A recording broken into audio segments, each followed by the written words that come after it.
De la vitesse, on en voulait dans ce temple de Monza. Du spectacle, on en voulait. Des dépassements, on en a eu.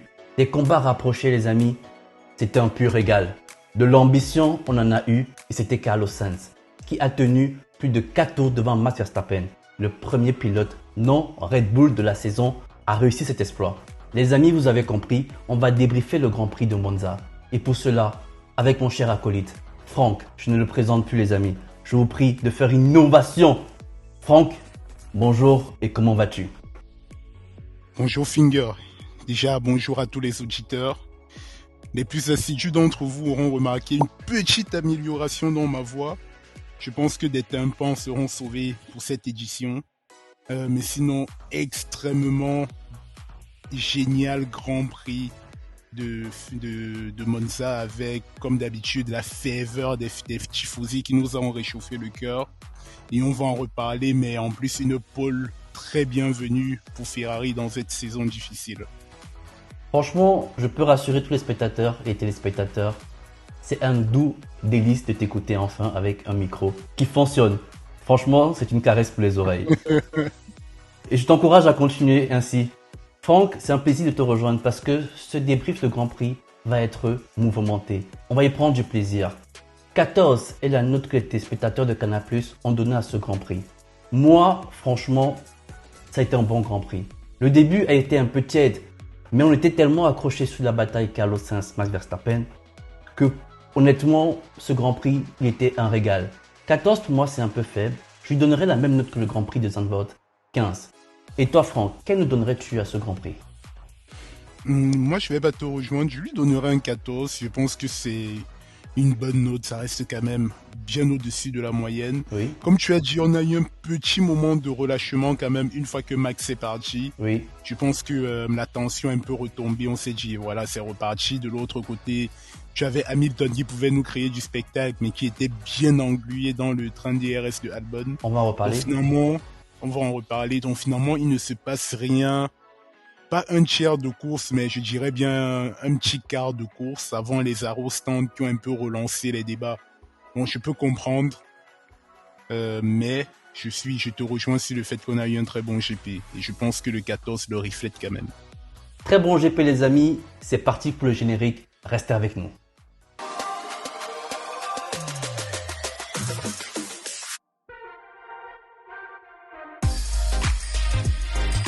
Finger Pilote.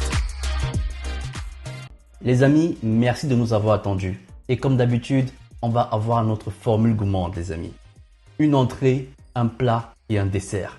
En entrée, les amis, comme d'habitude, l'actualité. Et l'actualité aujourd'hui, c'est Mercedes. Mercedes signe Lewis Hamilton et Russell pour 2 années supplémentaires jusqu'en 2025. Plein de choses à dire, les amis, autour de ce sujet. On va en parler avec Franck. Le plat, les amis, Ferrari. Le cheval se cabre dans sa cour. Ferrari a fait une très bonne course et c'est l'occasion rêvée d'en parler. Règlement ou spectacle? Le laxisme de la FIA. Les amis, restez vraiment pour cette partie. C'est un coup de gueule, c'est un coup de guerre que nous crions parce qu'on en a marre. On va en parler les amis, ça fait mal au cœur. Et au final, les pronos. Comme d'habitude, on va vérifier si Franck s'est trompé et si j'ai eu raison. Et donc, à tout de suite. Sinon, on va commencer par l'actualité les amis. Mercedes signe Russell et Lewis pour 2 années supplémentaires. En réalité, la vraie question qu'on se pose, c'est pourquoi 2 ans? 2 ans, c'est jusqu'en 2025.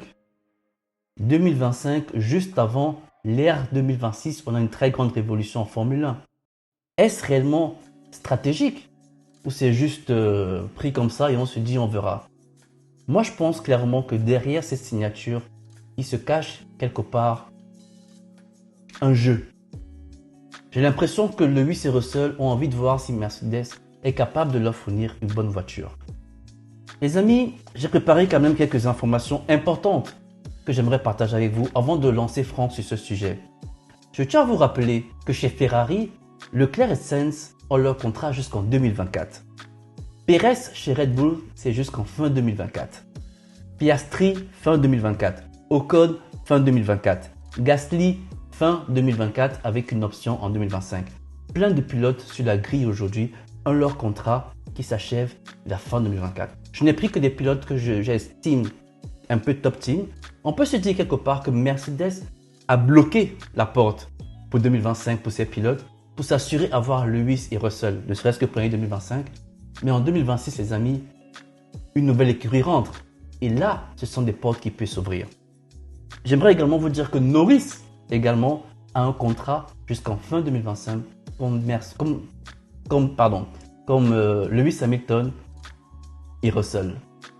Qu'est-ce qui se joue ici, les amis? Franck, à ton avis, qu'est-ce qui se joue? C'est très simple, il se joue que les pilotes ne sont pas dupes. On a vu Hamilton avec Mercedes en 2013. Tout le monde sait que si tu es dans la bonne écurie en 2026, tu as minimum 2 ou 3 championnats que tu vas pouvoir jouer.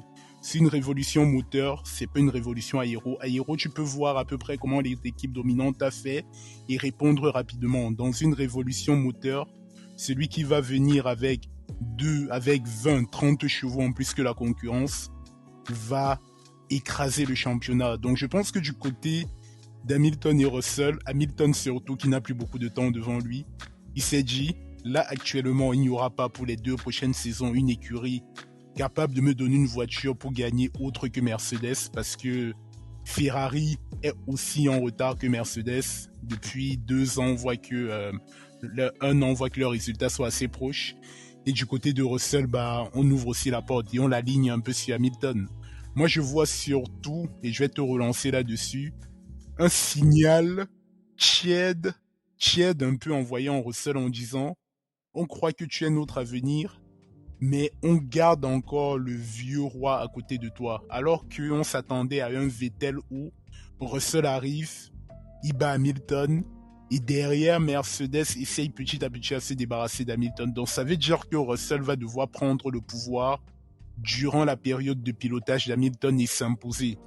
Et ça va être intéressant à suivre. Je veux bien ton avis là-dessus. Moi, je vois pas ça comme ça. Je vois vraiment pas ça comme ça. Moi, ils ont signé les 2 pilotes jusqu'en 2025. Je ne pense pas que Mercedes pouvait se passer de Lewis Hamilton jusqu'en 2025. Quel autre pilote aujourd'hui rejoindrait Mercedes et serait performant pour aller chercher le championnat constructeur ou encore le championnat pilote? On a vu que Russell, c'est des hauts et des bas.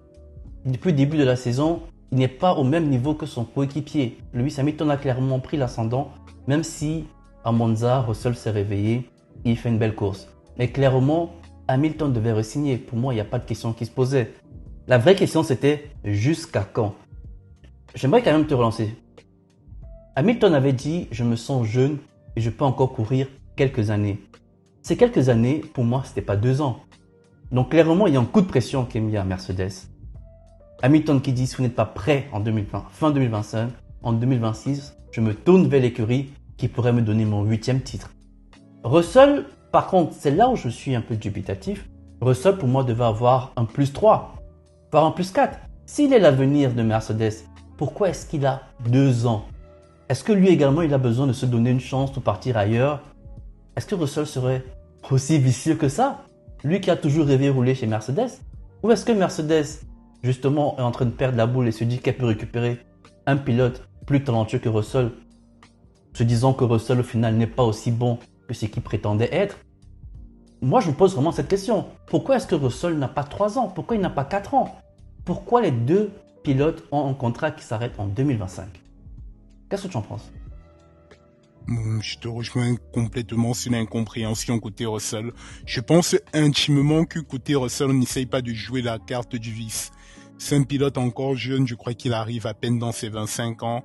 Il est dans un top team, il est là où on veut être.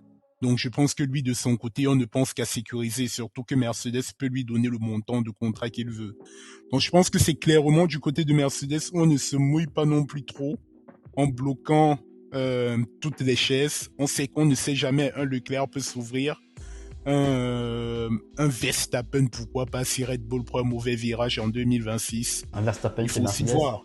Voilà, c'est un peu contre nature, mais comme on dit, on ne sait jamais. Donc oui, si ce côté-là, je te rejoins totalement. Côté Russell, ça se prend sur la durée. Et comme tu as dit, je pense que tu as un peu raison quand tu dis Mercedes ne pouvait pas se passer aujourd'hui d'Hamilton. C'est encore le pilote de référence, quoi qu'on dise. Je pense il y a que très peu de paires où on a un pilote qui écrase avec plus de 60% des points de l'écurie, Oui. sachant qu'il est en face d'un autre pilote qui est considéré dans le paddock comme un top 5, top 6 pilote actuel qu'il faut avoir pour gagner un titre. Donc ça situe encore le niveau du monsieur et je pense que Mercedes n'est pas riche de sa monoplace mais au moins de son line-up. Mais quelque part, moi je m'en frotte les mains parce que ça voudrait dire que fin 2024, fin 2025, on va se faire plaisir dans le jeu du mercato. Clairement, Alors, ça va être incroyable. ça va être incroyable. Il y a tellement de places à aller chercher, il y a tellement de positionnements à avoir. Et le fait de rentrer Audi en Formule 1, clairement, il y a des choses à jouer et je crois que ça va vraiment bouger dans les écuries. Il y a moyen qu'en 2026, on soit tellement étonné de la personne qui a la voiture la plus performante et qui joue le titre. Donc, Max, il faudrait qu'il en profite maintenant. C'est son heure de gloire. Mais j'ai hâte. Clairement. J'ai hâte Clairement. J'ai hâte d'arriver en 2025 et de voir comment est-ce que le mercato va se dérouler. Les amis, on va attaquer la deuxième partie de cette émission. Et on va d'abord présenter les résultats de la course. Pour rappel, on a eu une très grosse surprise en qualification. Sainz qui décroche la pole après un week-end roulement bien mené. Sainz a eu depuis vendredi de très bons résultats. Et au final, il finit troisième parce que Max Verstappen reprend le dessus. Verstappen grotesque. Après un combat dur où Sainz a finalement lâché la grappe, Verstappen s'empare de la tête et s'échappe. Même si on dit qu'il y a eu quelques problèmes mécaniques en fin de Grand Prix à cause de la chaleur, il ne pouvait pas aller chercher le meilleur tour en course. C'est dommage, mais bon, c'est déjà 25 points de prix. Perez second, il nous a prouvé une fois de plus que la Red Bull est la seconde meilleure voiture. Il aimerait se faire également appeler ministre de l'attaque. Qu'est-ce que vous en pensez? Est-ce que Perez mérite ce nouveau nom au lieu de ministre de la défense, ministre de l'attaque? Parce qu'aujourd'hui, il ne joue plus une défense au titre pour Verstappen. Il est plutôt attaquant parce qu'il est défaillant en qualification. Sainz troisième, Leclerc quatrième. Ces deux nous ont mené une bataille dont on s'en souviendra, je pense, pendant un long moment. Cinquième Russell, sixième Hamilton. Des dépassements assez savoureux. Une hargne vers la fin du Grand Prix qu'on a apprécié voir. Même s'il y en a eu une pénalité, il s'en est quand même défait. Mais c'était bien joué. Albon 7e, évidemment. Albon dans les points depuis quelques Grands Prix déjà. C'est très très fort de la part d'Albon. 8e Norris, une McLaren. Pas au rendez-vous finalement. Elle n'était clairement pas au rendez-vous. Alonso 9e. 10e Bottas les amis. Bottas est le seul pilote à avoir quitté la colonne de droite vers la colonne de gauche. Il est quitté de 14e à la 10e place. 11e Lawson à la porte des points. Lawson aurait pu marquer ses premiers points en Formule 1 alors qu'il est en train justement de remplacer Ricciardo. Et pour rappel, Ricciardo est encore souffrant et potentiellement il aura encore 2 week-ends d'absence de Grand Prix. 12e Piastri, suite à l'accrochage avec Lewis Hamilton, il a dû rentrer au stand et par conséquent, il finit hors des points, 12e. 13e Sargent, une déception. Si Albon est 7e avec une Williams, pourquoi Sargent serait si loin? C'est une grosse déception. Zhou également est la déception d'Alfa Romeo. La voiture avait l'air d'avoir un potentiel clair. Bottas, il l'a fait. Zhou ne l'a pas fait. Gasly. Que dire les amis? Que dire? On en parlera. Stroll, on en parlera. Hülkenberg, Magnussen, c'est un doublé. Ils sont arrivés tous les deux 17e et 18e. On peut rien dire d'autre. La voiture a donné la performance qu'elle avait à Monza. Il n'avait en plus aucun comment on appelle ça, Franck? Rythme. Il n'avait pas de rythme et en plus, il n'avait pas un setup typé Monza. Ouais. Ils n'avaient pas une aileron Ils Monza. n'avaient pas travaillé sur les ailerons. Ils n'ont pas travaillé pour le Grand Prix de Monza. Tout comme Alpine, les amis. Ouais. As n'a pas D'ailleurs, j'ai une travaillé. question pour toi. Oui. Est-ce que, pour les auditeurs, est-ce que quelqu'un sait à quel moment Ocon a abandonné? Je crois que c'est un des plus grands mystères de la F1, c'est que je pense qu'il n'y a personne qui s'est rendu compte que Ocon avait abandonné durant cette course. Bon. J'avoue que la transmission nous a fait faux bon.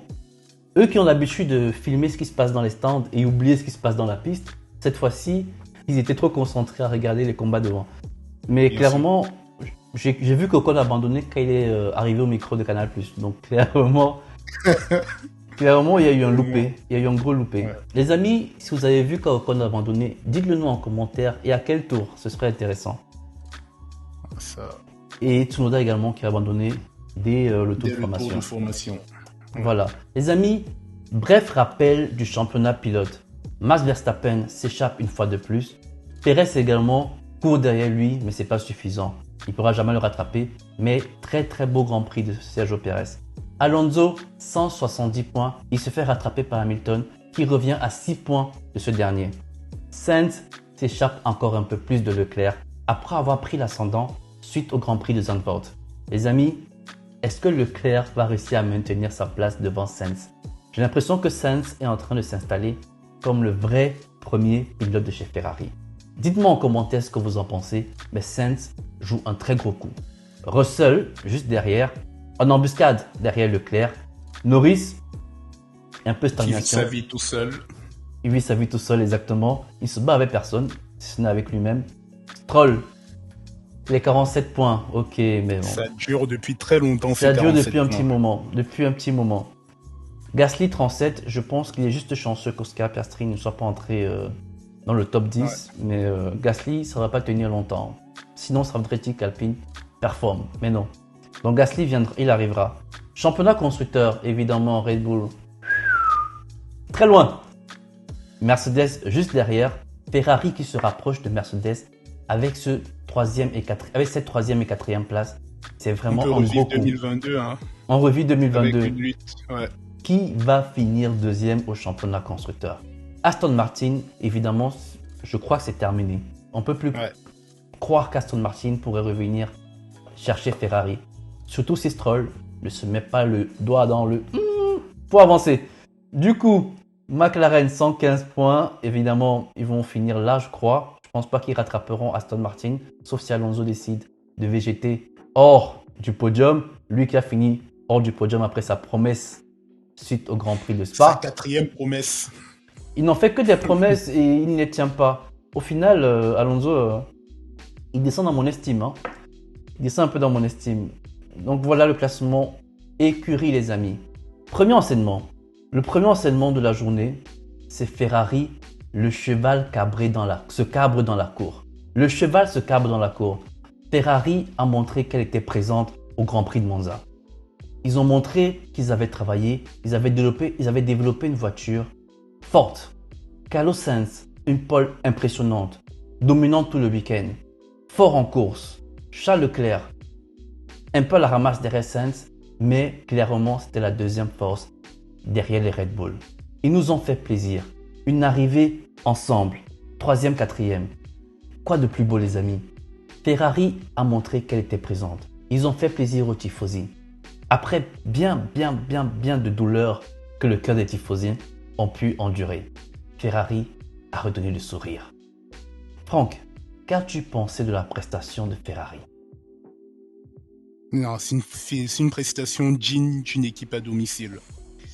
Ils ont fait plus que, je vais parler là de Carlos Sainz, ils ont plus que fait amende honorable face à l'ogre Red Bull. Il faut vraiment se rendre compte que Carlos Sainz a résisté 15 tours avec Verstappen dans son dos.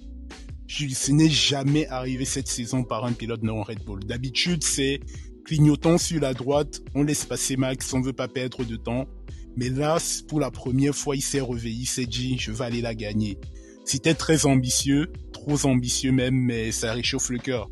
Et moi, j'y croyais fort en Ferrari, et c'est pour ça que j'avais pronostiqué Leclerc en pole, on en reviendra, même si j'ai pas vu le bon pilote. Parce que depuis les évolutions de leur ponto à Barcelone, cette voiture a de la vitesse de pointe, et on le voit encore. Elle a frappé 351 km/h sans aspiration en qualif, et qu'on voit Max qui galère avec le fameux DRS de la Red Bull à se rapprocher de Sainz alors qu'il commence la ligne droite 3 dixièmes derrière lui. 1 km de ligne droite, il n'arrive pas à se rapprocher.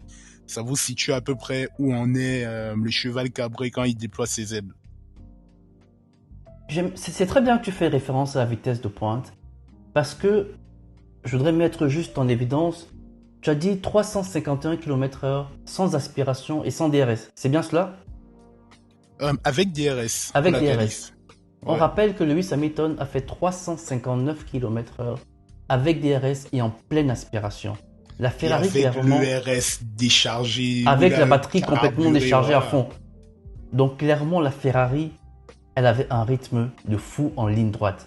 Mais quelque part, il faut quand même qu'on en parle, Franck, de cette bataille en fin de Grand Prix.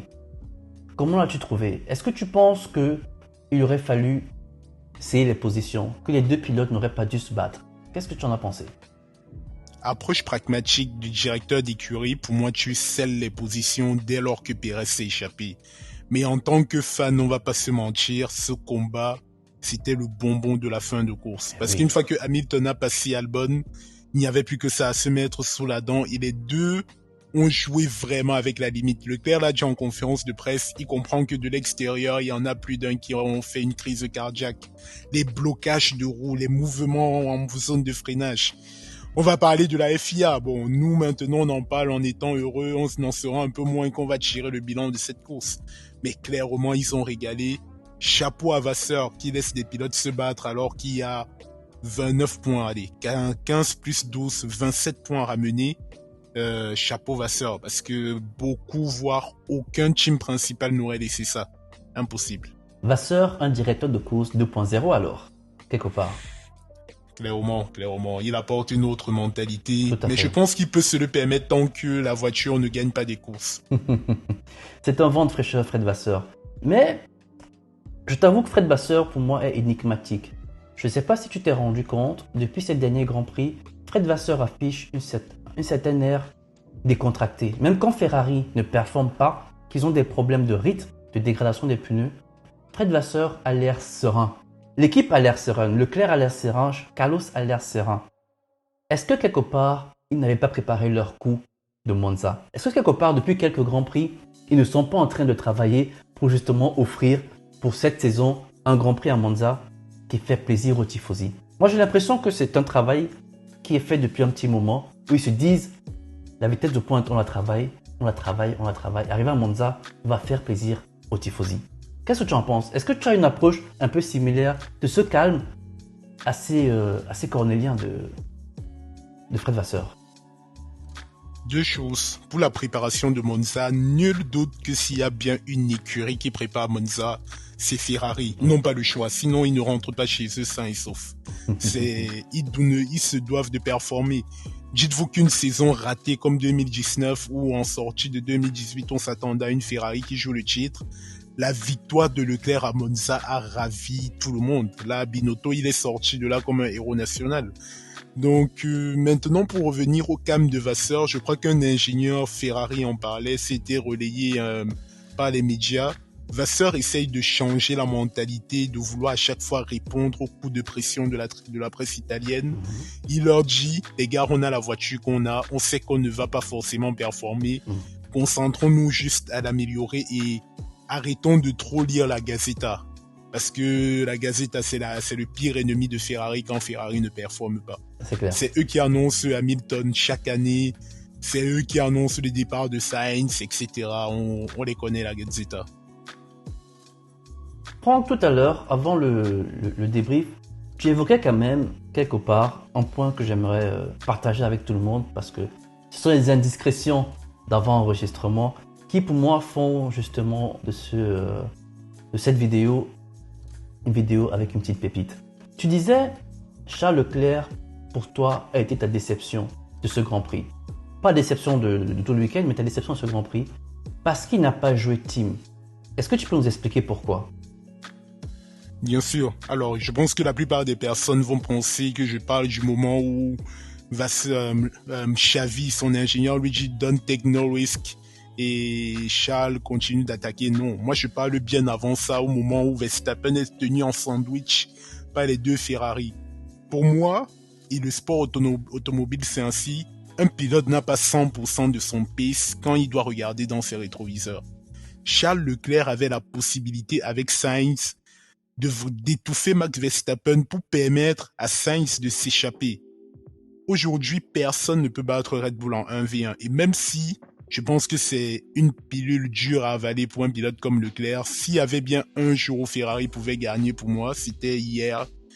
Putain, je sens qu'on va scanner ce moment, il y aura une victoire de Ferrari autre qu'à Monza, on va la ressortir, on va dire bravo pour ton analyse.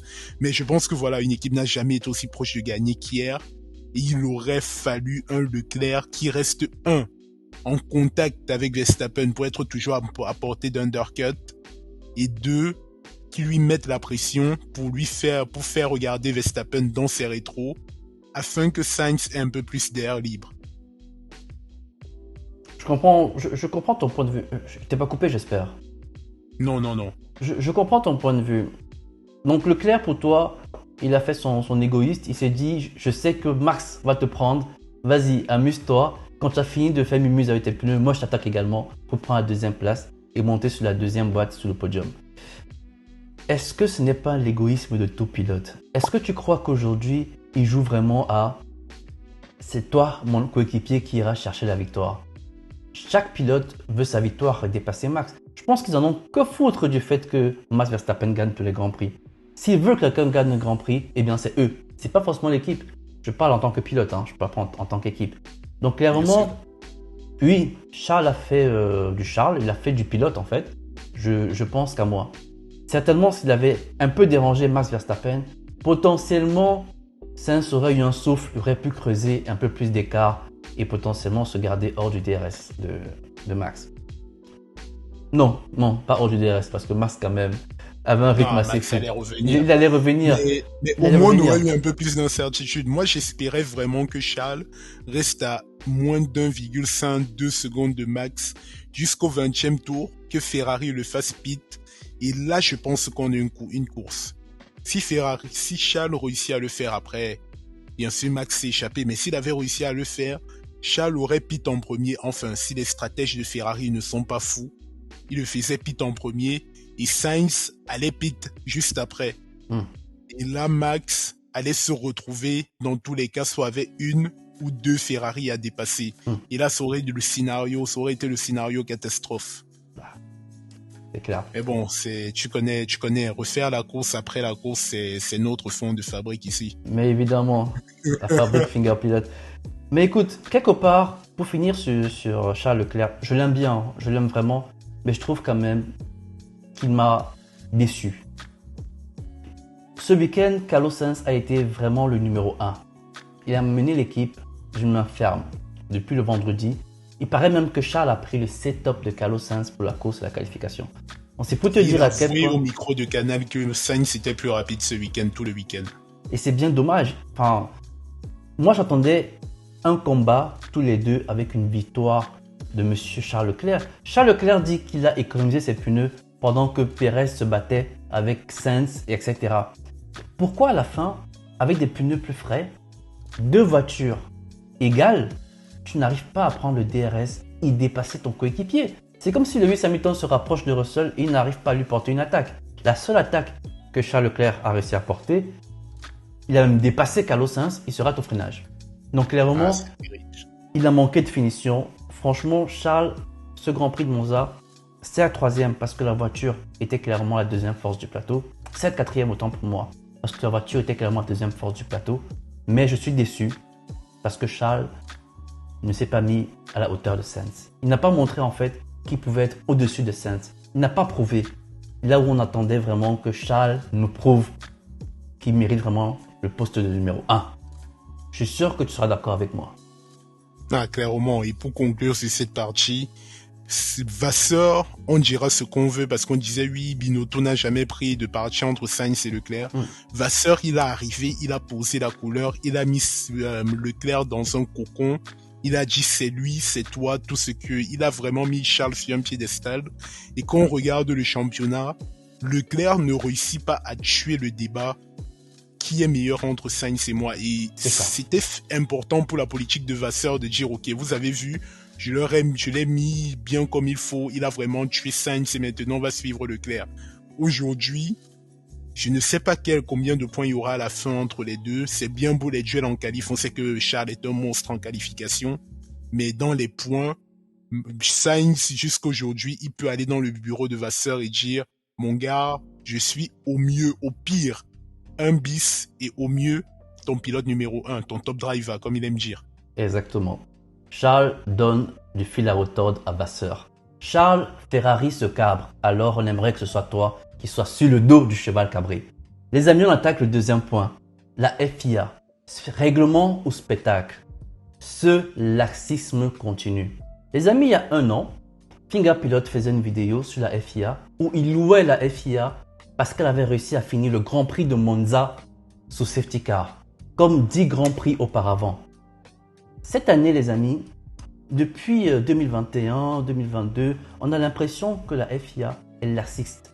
Elle manque de constance. On a l'impression que les règles ne sont pas respectées. C'est un coup de gueule, un coup qui vient de cœur que j'aimerais partager avec vous. Alors les amis, on va regarder quelques images de ce Grand Prix de Monza qui pour moi m'ont touché. La première image va être le duel Pérez-Russell. On voit clairement qu'il y a une tendance, une forte habitude. Tous les pilotes tassent maintenant leur adversaire hors de la piste. Russell, il va faire son freinage au premier virage hors des limites de piste, sur la petite bande verte qui a été ajoutée. S'il n'y a pas de bande verte, Russell, il freine dans le gazon. La FIA n'enquête pas, ce n'est pas noté. On continue. Max Verstappen, Carlos Sainz. Carlos Sainz pousse Max Verstappen. On a presque un remake de Max Verstappen et de Lewis Hamilton en 2021. Cette fois-ci encore, personne ne parle. C'est normal, let them race. On ne note rien du tout. Je ne suis pas d'accord parce qu'on sait qu'il y a 2 ans de cela, il y a eu un accident. Parce qu'on a fermé la porte dans ce virage. On continue. Approche du 4e virage. Charles Leclerc se bat avec Carlos Sainz. Clairement, Carlos serre Charles Leclerc sur le vibreur. Manœuvre très litigieuse. Il n'y a pas la place d'une monoplace sur la piste. Charles Leclerc a traversé la ligne blanche. Il est hors de la piste. Rien n'est noté. La FIA ne dit rien. Charles Leclerc tasse Pérez au même virage, 4e virage. Pérez met ses 2 roues sur le gazon. La poussière en témoigne. Pas d'enquête, c'est la course. Lewis Hamilton fait donc pareil. Malheureusement, Piastri, lui, il n'a pas l'intelligence de Pérez d'aller mettre ses roues dans l'herbe. Il reste sur la piste. Lewis Hamilton prend 5 secondes de pénalité et 2 points sur sa licence. Pour une action que tout le monde a menée, mais parce que le pilote à côté de lui n'a pas eu l'intelligence de se décaler un peu plus sur la droite, il y a eu accrochage. On a donc jugé la conséquence. Et la conséquence vaut 2 points sur la licence. Autant je suis d'accord que 5 secondes c'est mérité, il y a eu accrochage. Autant si tu donnes 2 points sur la licence de Lewis Hamilton, pour moi tu dois également donner des avertissements aux autres pilotes. Parce que c'est dans ces conditions que tous les pilotes aujourd'hui bagarrent. Et ce n'est pas noté. C'est généralement noté dès qu'il y a un incident. C'est comme au football les amis. Si on tire un cornet, tu sautes avec la tête et le mec en face de toi saute avec le pied, normalement ce mec il reçoit un carton jaune. Parce qu'il y a eu un acte. Il a tenté, il a enfreint le règlement. Même s'il ne te touche pas, on doit sanctionner. Si on ne sanctionne pas, ça veut dire pour ce mec que finalement le pied est autorisé au niveau de la tête. Et la prochaine fois, ça peut être très grave. La FIA qui ne sanctionne plus, les règles de Formule 1 qui sont de plus en plus bafouées, on sanctionne la conséquence et non pas la cause. Les amis, c'est très grave. La FIA doit se réveiller. On a une direction de course. On a un panel, une VAR de la Formule 1. Et on a toujours ce genre d'erreur. Les amis, je pense que par mon ton, vous sentez à quel point je commence à m'agacer. Je commence à m'agacer de cette FIA inconsistante. Les amis, dites-moi en commentaire ce que vous en pensez avant que je laisse le micro à Franck pour qu'il nous donne son point de vue. Je n'ai pas grand-chose à redire de ton explication. Je pense que tu as clairement mis les mots sur notre pensée actuellement. Sainz, on l'a tous applaudi. Je pense qu'on a tous aimé cette vigueur dans ses défenses, etc. Mais s'il faut être honnête, Sainz devait finir au moins la course avec un drive-thru. Je crois qu'il y a 3-4 actions minimum uniquement sur Verstappen qui sont hors des limites. Et Pérez a dû couper la première chicane au moins 4 fois pour l'une ou l'autre des Ferrari. Parce qu'à chaque fois, il était en condition de demander de la place et à chaque fois, on ne lui en donnait pas. J'invite à regarder Monza 2019, pénaliser une Ferrari à Monza, c'est encore un acte de bravo dont on n'est pas encore près la FIA, je pense. Donc, on en arrive toujours, comme je dis, à juger la conséquence. Tout à fait. On a eu la même chose. Max en Zandvoort sur Gasly. Tu regardes le Perez-Hamilton à Spa qui a eu 5 secondes de pénalité. Hamilton donne encore 1 mètre avant le vibreur à Perez. Donc Perez a largement la place pour mettre au moins 2 roues dans la piste et 2 roues sur le vibreur. Mais il se fait pénaliser du fait du contact. Et j'avais dit déjà à l'époque que tu refais cette même action sur un asphalte, là où Perez a la place pour aller dans le dégagement et ressortir, il n'y a jamais pénalité. Et pourtant les 2 actes, voire celui de Max où il ne donne quasiment aucune place, est limite plus répréhensible. Mais par manque de conséquences, il n'y a rien. Donc aujourd'hui, si tu veux faire pénaliser un pilote, sors-le va chercher le contact, montre à la FIA qu'on t'a fait du tort, et là peut-être elle fera une enquête. Et c'est bien dommage, un règlement qui n'est pas respecté. Un enfant, on lui donne des conseils, on tape sur sa main quand il fait une bêtise, on n'attend pas le pire. La FIA attend le pire, et c'est ça mon problème. Donc les amis, c'était notre coup de gueule de la FIA. La FIA, reprends-toi s'il te plaît, on a besoin que tu appliques le règlement. Et je ne parle pas de certaines actions où j'ai pas trouvé de preuves. Moi j'ai vu Leclerc, lorsque Perez s'est décalé en zone de freinage, Leclerc en zone de freinage freine, et il reprend, il se met sur la trajectoire de Perez. Hyper dangereux. Si Perez ne freine pas suffisamment fort, il y a accrochage des 2 voitures. On n'investigue pas. On peut maintenant décaler en zone de freinage sans problème. Carlos Sainz qui réagit quand Max est à l'aspiration derrière lui, à son décalage. Ce qui était totalement aberrant il y a 2 ans. Je pense que Max Verstappen a rendu cela normal. Alors, je demande qu'on rédige un nouveau règlement pour que nous tous qui sommes fans de Formule 1 puissions apprécier le règlement et dire si maintenant il est autorisé de se décaler en zone de freinage, si maintenant on peut réagir tardivement à un décalage du mec qui est en train de vouloir nous doubler, si on peut tasser tout le monde à l'extérieur et autorisé, alors potentiellement on aura un regard différent. La FIA, prenez vos règles en main, jouez votre rôle. Les amis, on passe au dessert. Je vous remercie. Le dessert, les amis, évidemment, ce sont les pronos. Les pronostics de Franck et de Finger Pilot. Où est-ce que nous en sommes? Paul, évidemment, Franck, tu avais vu presque juste la Ferrari avec la vitesse de pointe. Elle avait ce qu'il fallait pour être en pole. Je m'en suis aperçu pendant les essais. Évidemment, c'est bien trop tard. Ah, mais mes ressources ne se sont pas trompées. C'est moi qui ai pas su piquer le bon cheval. Mais bon, ça marque aussi 0 points. Pour le podium, par contre, très très belle inspiration de ta part. Max Perez, tu as vu le doublé Red Bull. Comme tu l'as dit, ça demandait pas beaucoup de pilotage et ça, Perez sait le faire. Tout à fait. Par contre, tu as sous-estimé la traînée de l'Aston Martin. Malheureusement. Ne m'en parle pas. Moi, de mon côté, j'ai trop cru en Charles Leclerc, mais bon, je serai pas le premier. Eh ben, tu vois un culte à Charles Leclerc. Clairement, Alonso, il m'a déçu. Hein. C'est une 9e place. Enfin, il n'y avait rien là. Il y avait rien. Ouais, c'est Aston au global parce que bon, Stroll. Ah oui, Stroll 15e. 20e en qualification. Justement, la surprise, Albon. On croyait qu'Albon allait faire un top 3, je crois, quand on s'est dit qu'Albon va faire une surprise ou un top 4. On tabulait sur un top 6, un top 5. Un top 4, un top 5, ouais. Et finalement, il n'a fait que top 7, ce qui est très bien, très très bien. Ce qui est bien pour Williams. Et déjà bien pour lui également, puisque Sargent est à la traîne. C'est Carlos Sainz la vraie surprise. Je crois qu'on est d'accord tous les deux. Oui, on l'a beaucoup défoncé, mais là, il faut avouer que son week-end du vendredi au dimanche, il n'y a rien à dire. Chirurgical. Vraiment. C'est du chirurgical 10, et 20, ça dure depuis Zandvoort. Zandvoort, il est chirurgical aussi. Non, il revient avec de meilleures intentions. Il met la pression à Ferrari. Ouais, clairement. Et pour la déception, franchement, je te donne le Stroll en déception. C'est juste qu'il y a Alpine qui a réussi à faire pire. Et moi, Mercedes sort du top 6. Les deux ont été dans le top 6 pour bien me faire comprendre qu'il ne faut jamais lâcher son équipe. C'est clair. Du coup, ils n'ont pas déçu. Et donc, c'est Alpine. Alpine nous déçoit. Pas de vitesse de pointe, pas de rythme, qualification finie en Q1, course hors du top 15. Enfin, que dire.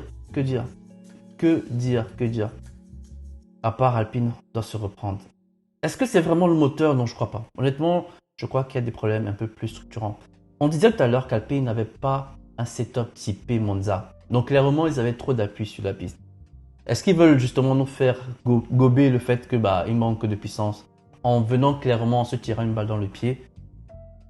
Non, enfin Alpine, c'est décevant. Je crois également qu'avec Stroll, je risque de ne pas me tromper, surtout des déceptions jusqu'à la fin d'année. Je crois que Stroll, son championnat est terminé là. Non, mais il conduit sans envie. C'est terrible. Là, on a confirmé son contrat, donc je le vois pas faire un soupçon d'orgueil avant 2024. C'est clair, c'est clair. Les amis, le temps nous tient à la gorge. Et tout de suite, on va faire nos pronos pour le Grand Prix de Singapour. Pour moi, Singapour, c'est un peu compliqué à lire.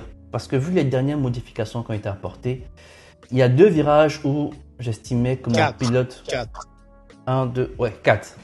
Il y a 4 virages, effectivement, c'est devenu une ligne droite. Il y a 4 virages où j'estimais que mon pilote que je mets en pôle aurait pu justement tirer son épingle du jeu parce qu'il a un aileron avant pointu, il entre clairement très bien dans les virages et on l'a vu également sur certains graphes.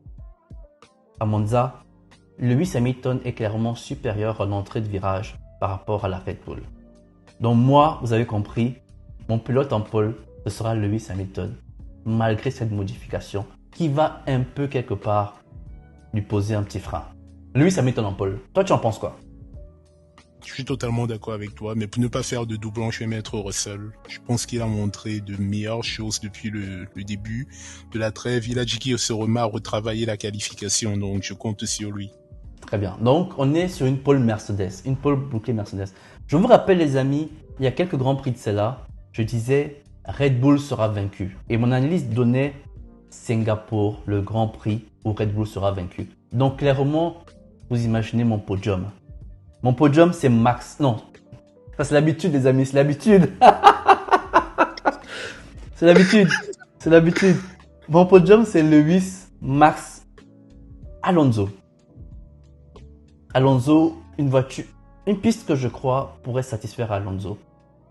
À l'Aston Martin en général, Alonso avec son petit toucher, c'est une piste pour lui. Je crois clairement qu'il aura du rythme. Quel est ton podium? Ouais. Alonso, surtout qu'en début d'année, tu sais que Aston avait coché Singapour. Ils avaient coché Monaco et Singapour. Tout à fait. Donc, moi, je vais aller avec Max vainqueur devant Russell. Parce que bon, s'il part en pôle, il ne peut pas perdre plus de 3 places à Singapour normalement. Et je mettrai Alonso 3e. Max, Russell, Alonso. C'est ça? Oui. Et moi, c'est Lewis, Max, Alonso. Donc, on est d'accord sur un Alonso sur le podium, sur la 3e boîte. Ouais. Très bien. Une Mercedes sur le podium également et Max Verstappen. On a éliminé Perez. On se dit un peu trop de pilotage. Là, c'est trop technique. Là, il y a trop de pilotage à faire. Trop technique. Allez. Ta surprise. La surprise... Allez, je fais confiance en Mercedes cette fois-ci. Je pense que là, depuis quasiment l'introduction de leur aileron avant, ils sont toujours les premiers en virage lent. Donc je pense vraiment que là, ils vont être les meilleurs des autres. Donc ta surprise c'est Mercedes. Mercedes. Surprise Mercedes. Pas mal. Toi, tu prends carrément une écurie. Écoute, moi, je joue la sécurité. Ma surprise, ce sera Albon. Pourquoi c'est une surprise? Alors, les gens m'ont dit tous les jours Albon. Non. Pour moi, c'est une surprise parce qu'on est à Singapour. Ce n'est pas la vitesse de pointe qui compte. C'est vraiment la capacité à prendre des virages assez rapidement. Entrée, milieu et sortie rapide. Si Albon réussit à me faire un top 8, clairement pour moi, c'est une très bonne surprise. Donc pour moi, ma surprise, c'est Albon top 8. Tu termines? Ouf, la déception. Désolé pour les fans de Ferrari, hein, mais moi je pars avec Leclerc là. Déception Leclerc. Pourquoi? Ouais. C'est-à-dire, qu'on comprenne un peu. Déjà, je pense que ça va pas du tout leur aller ce circuit. Et je vois Leclerc qui surpilote et qui la pose, là vous connaissez, dans son endroit favori. Eh ben dis donc, Leclerc, il y a eu des balles réelles qui ont été tirées ici. S'il te plaît, ne sois pas une déception. Ma déception, ce sera Zhou. Circuit trop technique pour moi. Je crois que Zhou, il va... L'année dernière, je crois qu'il a DNF. Et je crois que cette fois-ci, il ne sera pas très bien classé. En tout cas, sa déception va être vraiment en miroir par rapport à Bottas, quoi. Zoki en ballottage avec Pourchère et d'autres pilotes. Il y a trop de Dont pression. Drogovic. Trop de pression. Trop de Pour pression sur son lui. baquet. Mm. Ouais. C'est une fin de saison vraiment sous pression. Ça va être intéressant à suivre comment il gère cela. Exactement. Ma déception, c'est Zou. Les amis, le temps nous tient à la gorge. Franck, est-ce que tu as quelque chose à rajouter sur ce débrief d'un Grand Prix de Monza assez beau, assez mouvementé, avec plein de choses à dire? Ah, je vais juste terminer en beauté en disant un grand bravo à Verstappen et Red Bull qui ruinent certes nos vies, mais il faut applaudir 10 victoires de suite avec un seul pilote. C'est ok, il n'y a pas grand chose de l'autre côté du garage, mais il faut les faire. C'est très très compliqué à faire. Il y a eu de la pluie de partout. Ils ont toujours été sur la bonne stratégie. Non, c'est chirurgical. Très chirurgical. Red Bull, vous avez compris, vous avez des félicitations de Franck, un fan de Mercedes. Toujours objectif, mais toujours dur. Les amis, c'est la fin de ce Grand Prix. Je vous remercie d'avoir été présents, de nous avoir suivis jusqu'au bout. Les amis, on a pris énormément de plaisir à débriefer du Grand Prix de Monza. Les amis, on vous donne rendez-vous après Singapour. J'espère que vous avez noté notre coup de gueule de la FIA. D'ici là, portez-vous bien. C'était Finger Pilot. Peace and love, les amis. Ciao, ciao. Ciao, Franck. Ciao.